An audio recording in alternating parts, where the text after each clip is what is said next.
Well, hello, everybody. Welcome back to the Millennium Live podcast.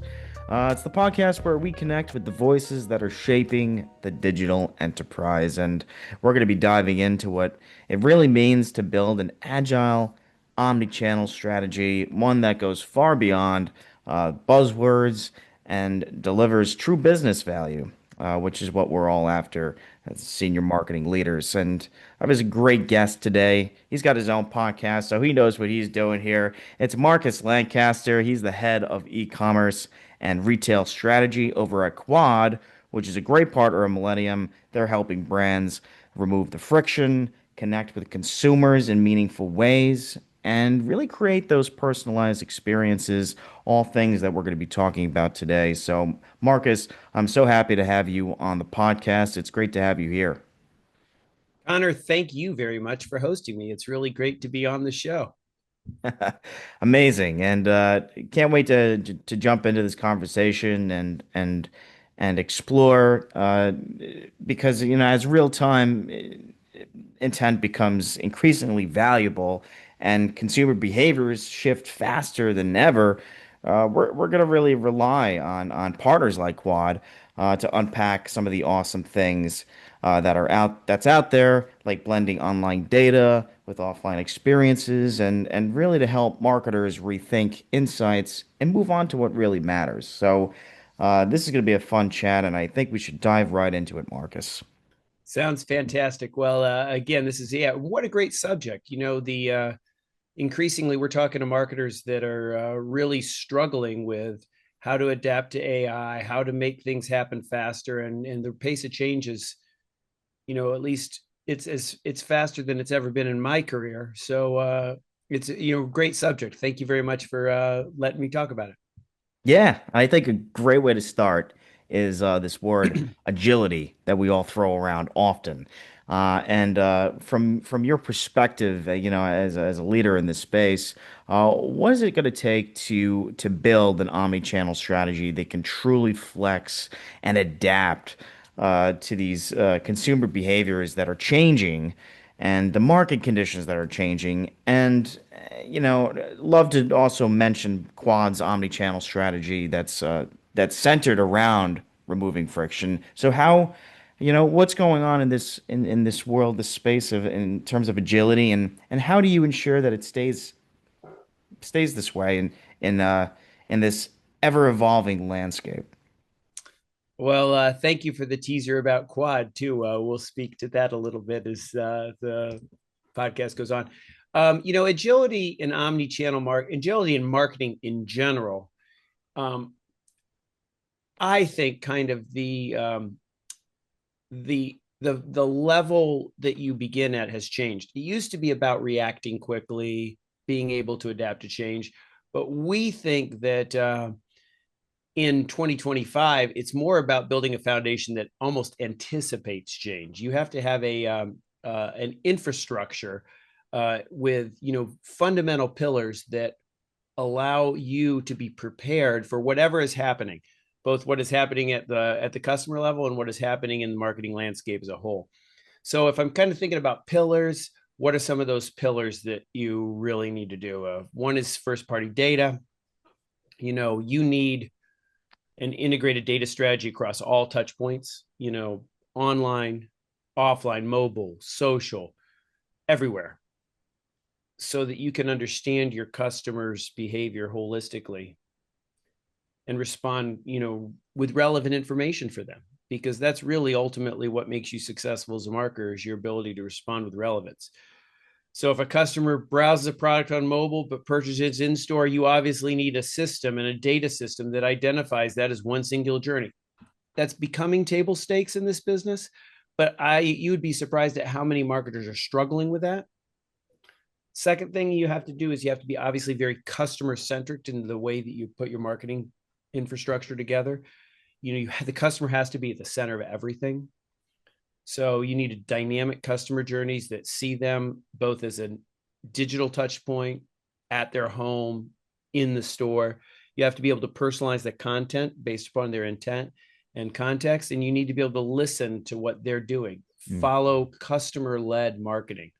It's we actually did a podcast, a webinar last year where a colleague and I were talking about how marketing is shifting from being business led to being customer led, and you need to identify what the customer is doing to drive what marketing is, what the next best action you to provide for that customer is.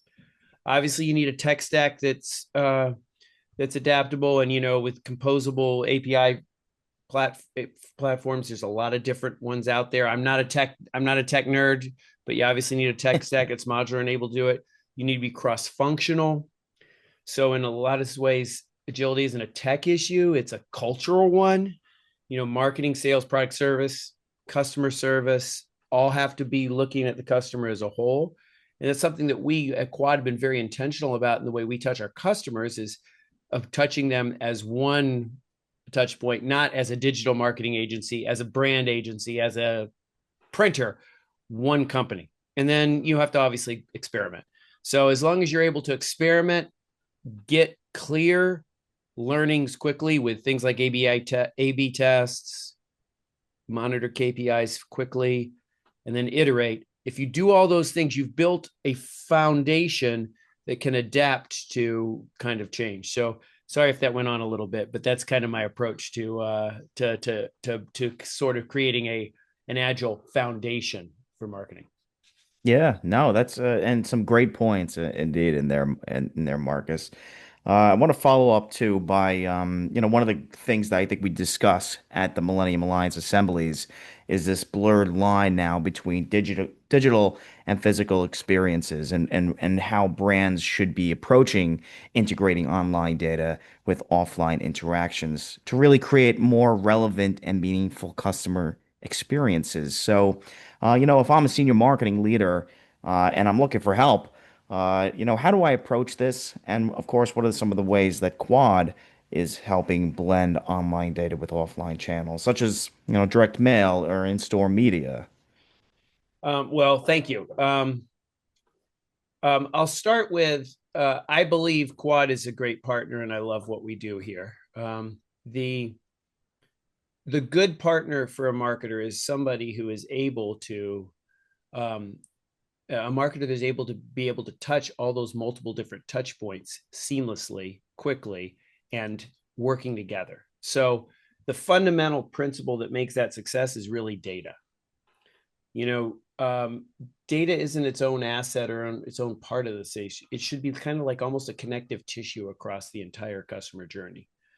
So at Quad, we kind of help brands integrate that online behavioral data like clicks, searches, social, and engagement with offline signals, in-store purchases, call center interactions, direct mail responses, and to bring all those together. And the data kind of runs through that together. So the key is to create a unified customer profile, something across every touch point. So if I browse that product online but don't convert, we can retarget them. And I use a classic example of a customer journey that I was on last year that worked very effectively. I'm a musician by trade. You can see the guitars in the background if you were looking at my or I by was. avocation, I should say.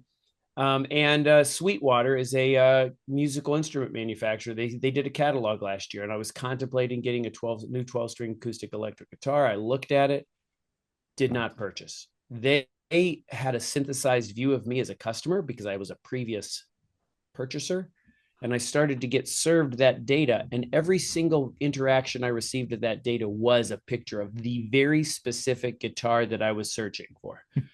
And they kept hitting me in email, in multiple touch points through programmatic retargeting. And ultimately one day I was at work, online, and there it is right in front of me is the 12-string guitar in the exact color I was looking at. So I converted. That's what a good synthesized touch point was. It started with an offline experience. They had a holistic view of me as a customer, and then ultimately let me convert. So we're kind of seeing that customers don't think in terms of channels at Quad. We think think in terms of experiences. So the more seamlessly we can connect the dots for those experiences, the more relevant the brand becomes, the more successful they are, and that really helps. So, with tools like AI and real-time analytics, we're now able to optimize those experiences on the fly. So it's not really just personalization. It's kind of orchestrating a whole customer experience. I was going to be surprised if you didn't buy that 12 string. Yeah. Well, I use that story and I'd love to take credit for it. We actually produce that catalog. We don't do their digital marketing, but it's an example of a company that really had it together to create a very seamless experience for me. Yes, and it's a great example because it works. Uh, when you consider stats like 75% of social shares happen without a single click, I think it's a good point to mention that how should marketers use data to move beyond that surface level impressions and really drive true engagement and purchase intent, like the 12 string. So what are some of the ways that you're cutting through that digital noise to really help brands capture real engagement? So that's a good question. Uh, you know, if you think about that stat, 75% of shares happen without a click.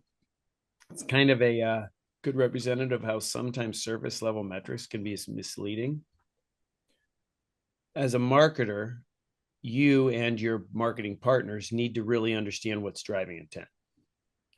So, what we like to think about at Quad is how do we connect engagement data with downstream behaviors?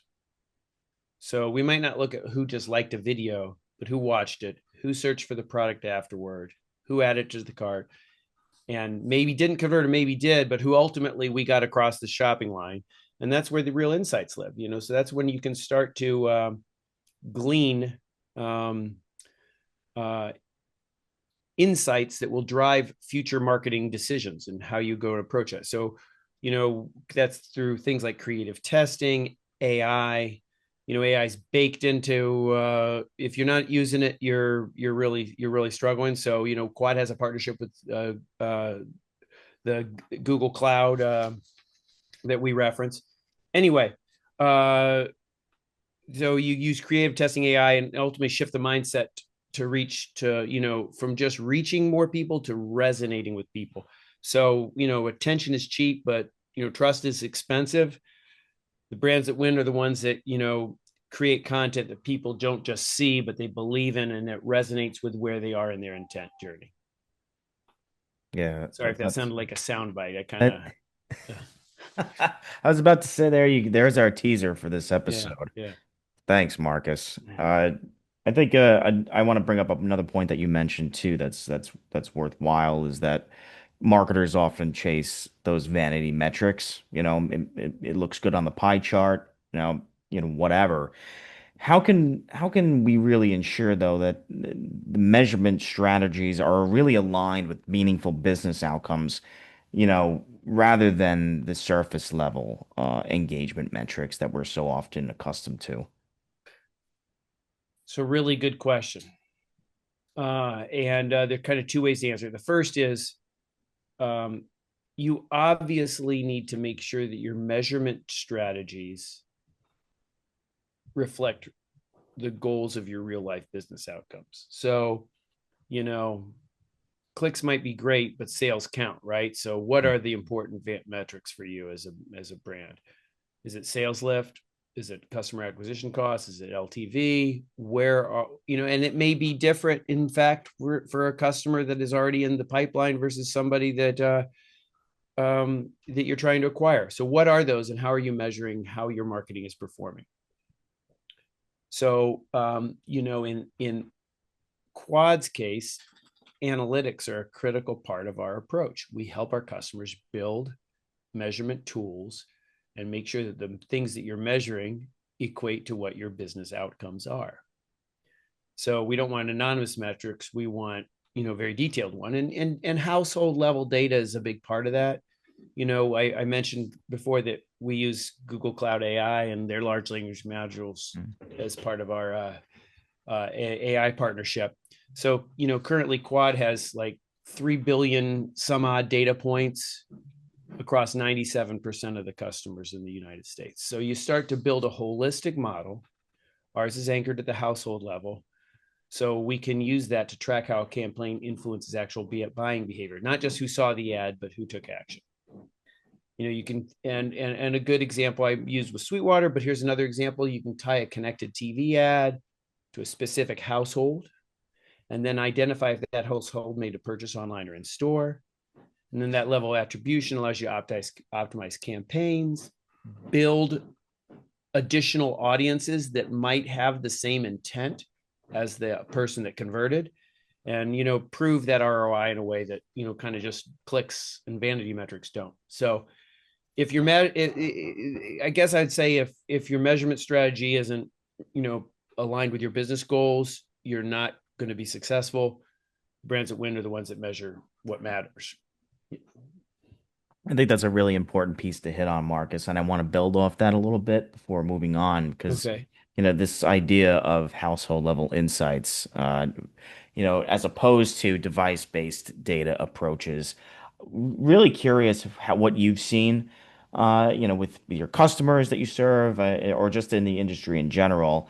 How does that change campaign planning and targeting and optimization? Would love to know some of the differences that you're seeing there. Well, luckily, we at Quad have hired a lot of people that are much smarter than I am. But I'll tell you that what we've done is, a combination of Joshua Locock, who leads our media team at Rise, and Earl Potter of our analytics team. We've built out a data stack that uses a mix of proprietary and third-party data to create a different view of the customer than some of the data aggregators do. So our data stack is built based upon the household, which is a resilient identifier. I don't know about you, but I'd wager, Connor, that you have multiple different email addresses for different functions within your home. So do I. Joshua Locock, the president of our Rise, says he has 500, which is almost hard to believe. But so I'm a different person when I'm playing fantasy football with my buddies, and I've got a different email address and a whole different set of behaviors than Marcus Lancaster, the head of strategy at Quad. But what I do know is Marcus Lancaster, the fantasy football person, and Marcus Lancaster, the head of strategy at Quad, lives at the same address. And so we build out a data stack based upon that address, not just a device ID. And so inside that address, you have transaction level data. What am I buying? You have media consumption data, things like what am I subscribing to? And we use that along with obviously the demographic idea about those to build out a whole holistic view of myself. And I like to use myself as an example because I'm a big outdoors guy. I am a big climber, backpacker, outdoors guy. And so I subscribe to every possible magazine and catalog. I am on every website about outdoors, about climbing stuff. My YouTube feed is filled with climbing competitions. And so we partnered with a ski brand that was looking to find new customers. And they wanted to build out a propensity to buy people with a certain income range that might be interested in the outdoors. They, you will not be surprised, find that they actually targeted me. And guess what? I bought a set of those skis. So you get the vibe. It's by building on the household, it's a much more resilient identifier. So Quad then overlays that with that Google Cloud AI and all those data points to build a propensity to buy model. And that's what makes our data stack pride. And kind of crossing into kind of selling there, but it comes back to this agility model that data has to tie through that entire customer journey.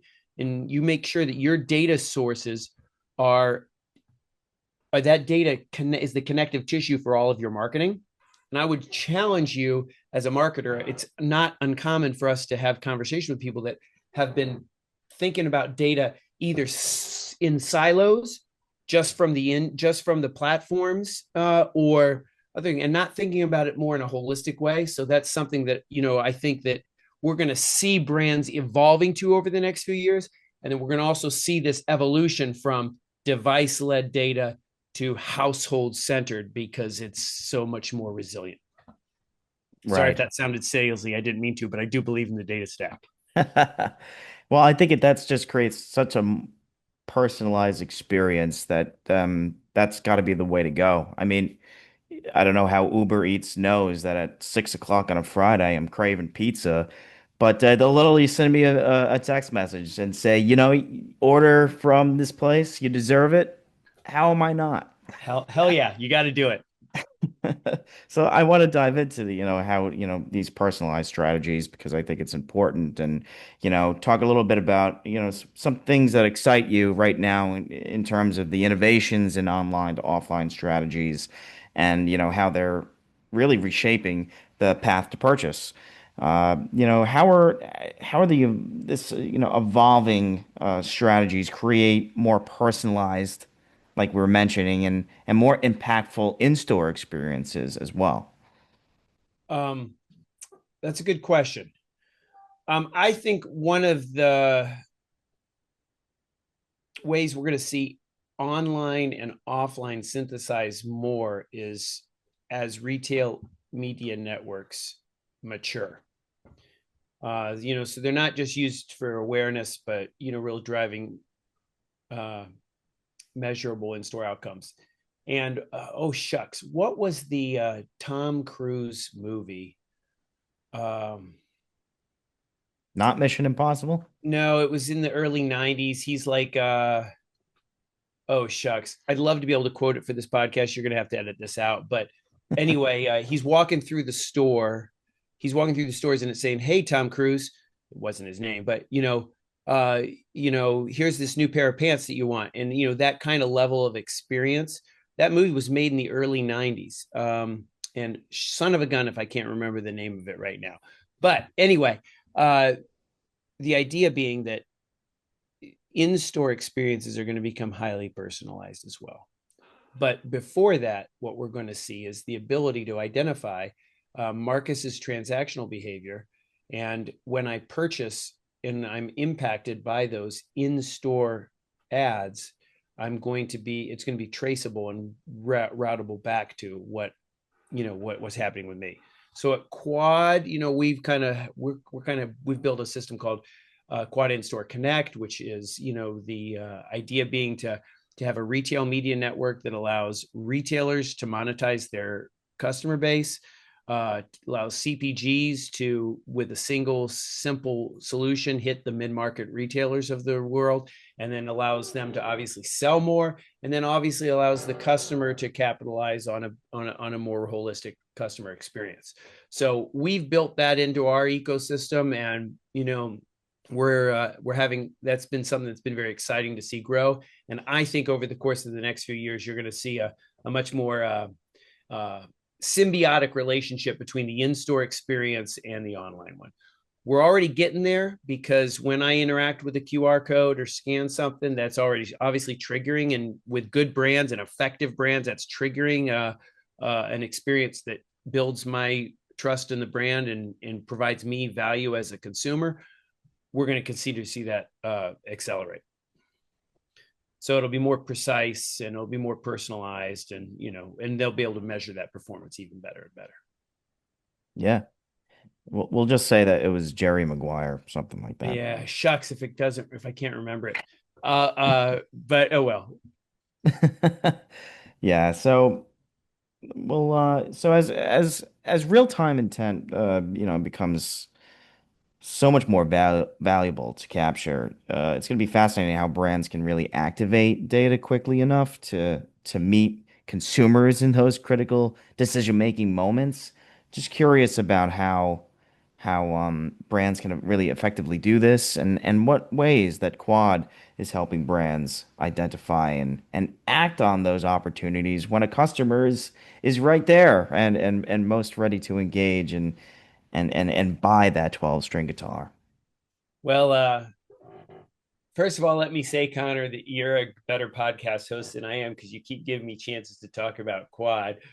But before I do on this situation, I'll hit you with, at the point at which somebody clicks on something, it's about speed, context, and kind of orchestrating a personalized experience that means something to me. If I'm searching for skis today, I might be looking for ski boots, I might not, but I really am looking for skis, So when a consumer signals interest, whether it's a product search, a store visit, or even social, engagement, the brands have a very narrow window to respond with relevance and with relevant product.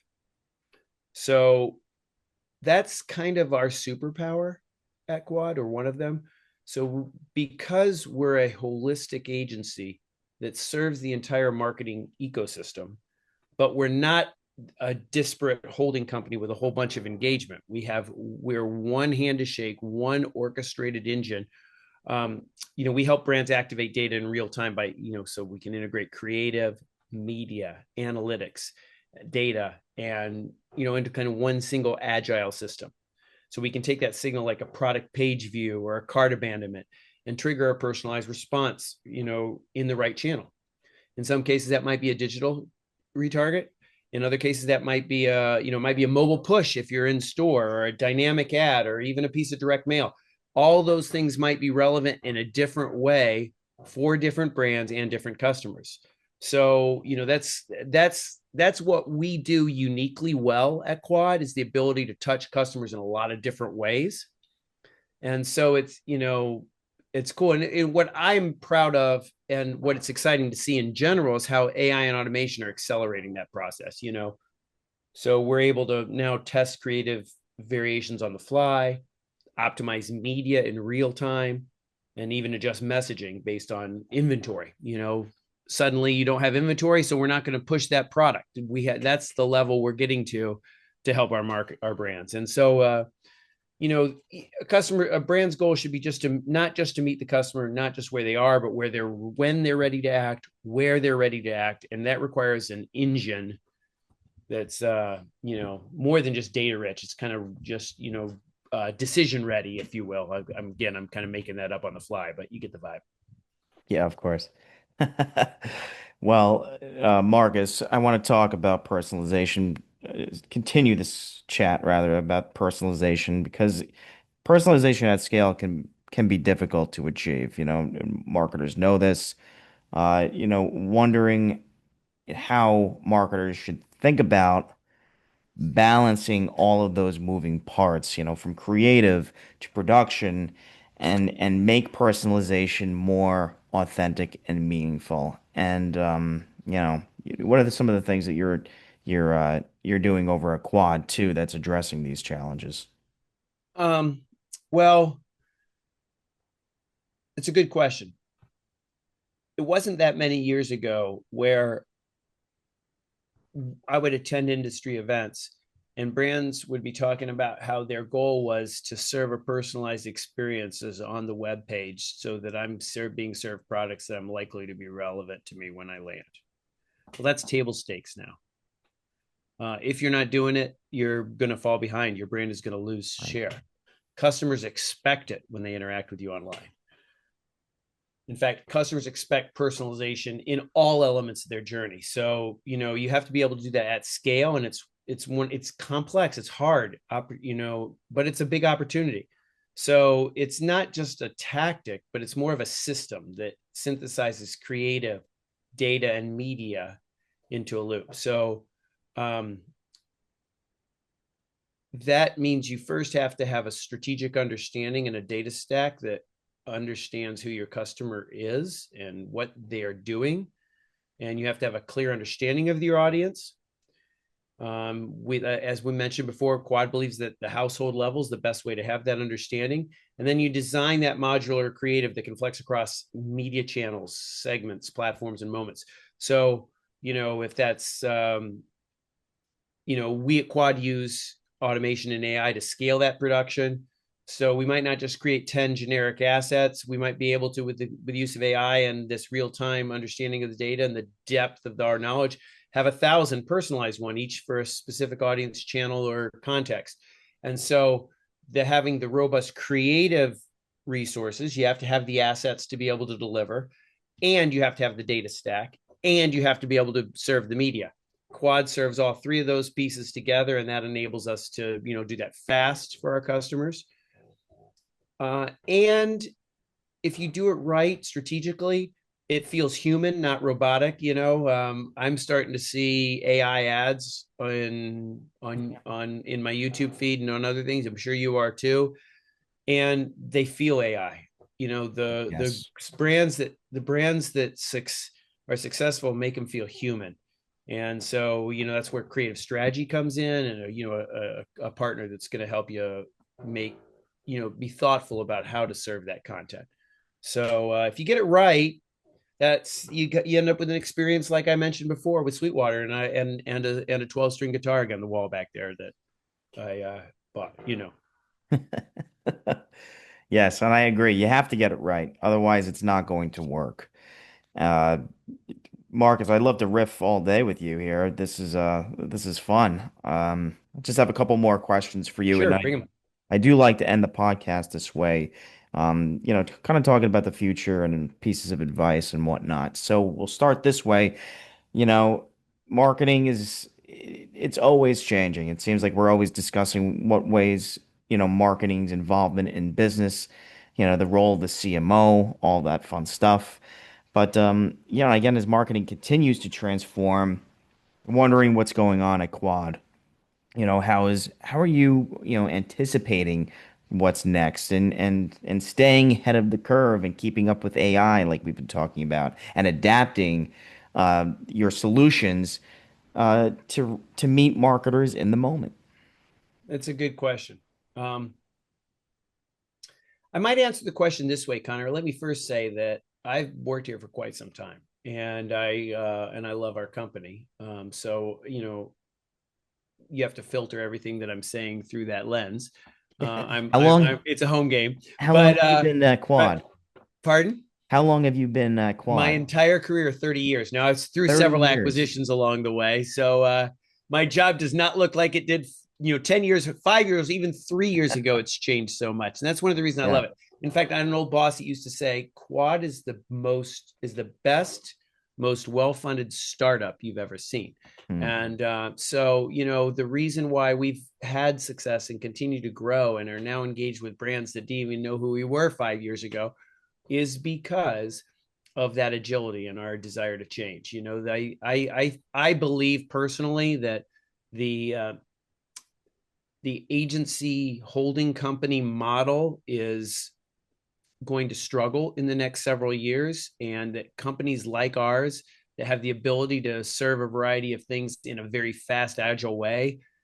You don't ever hear us call ourselves a holding company at Quad because we're really just one organization. That's what's going to, make us successful. So, we're not just reacting to change at Quad, we're anticipating it. The market landscape isn't going to stop evolving. Consumer behavior isn't going to stop evolving. Technology and AI is going to continue to explode. And that demand for personalization, the ability to do things at scale, is going to continue to grow. So I think what sets us apart, this isn't necessarily coming from the marketing department, but it's our ability to connect strategy, creative, and production and media. We have a fantastic media organization in Rise, and kind of a single ecosystem. And I think that sets us up for success and will help our customers that partner with us continue to be successful as this change continues to accelerate. And that's great. I think to put a nice bow on it, a little piece of advice, with Yes. your great 30 years of experience, uh, on the podcast here, marketing leaders who are listening and looking for solutions, marketing leaders who are looking to build a more responsive, insight-driven, omni-channel strategy in today's fragmented media world. Marcus, what piece of advice would you give to them? Well, my advice in $5 will buy you a Starbucks, but I'll say that I don't. I think looking ahead, it's a marketer needs to build for agility, not just scale, and for you know really to think about the marketing ecosystem as one holistic piece rather than silos. So I think you need to break down silos inside your organization. If creative's over here and media's over here and the data team is over here, and the production teams over here. If you've got all these things all disparate, you're not going to be able to adapt quickly, even if people want to be, want to work together. So, you need an integrated model that allows you to move from insight to execution quickly. You need partners that are able to move across channels seamlessly, quickly, and easily. And in doing so, I think you'll be relevant everywhere. So, does that count as advice? I don't know. I think it does. I will say maybe one last final epic question. If you had to pick your top choice for a ski, wherever you've skied in your life, where's number one for Marcus? I'm so glad you answered that. I'm a passionate skier. Snow Basin in Utah. Mm, Actually, can I take that back? I don't want people to ski there. It's where they had the downhill in the Olympics. It is for my money, Utah's got the best snow on earth, and Basin is this gigantic property with some great backcountry skiing. It's my favorite place. nice. I have to say I have to admit I have not been out there yet. Still an East Coast skier, so you can just imagine the dreams that I have of going out west to go Well, to Utah. Connor, you need to rectify that in 2025. You need to get west and ski, and I recommend Utah. You can't miss in Utah. Park City's a little bit busier than other parts, but yeah. Amazing. Yeah, well, I'll take your advice there.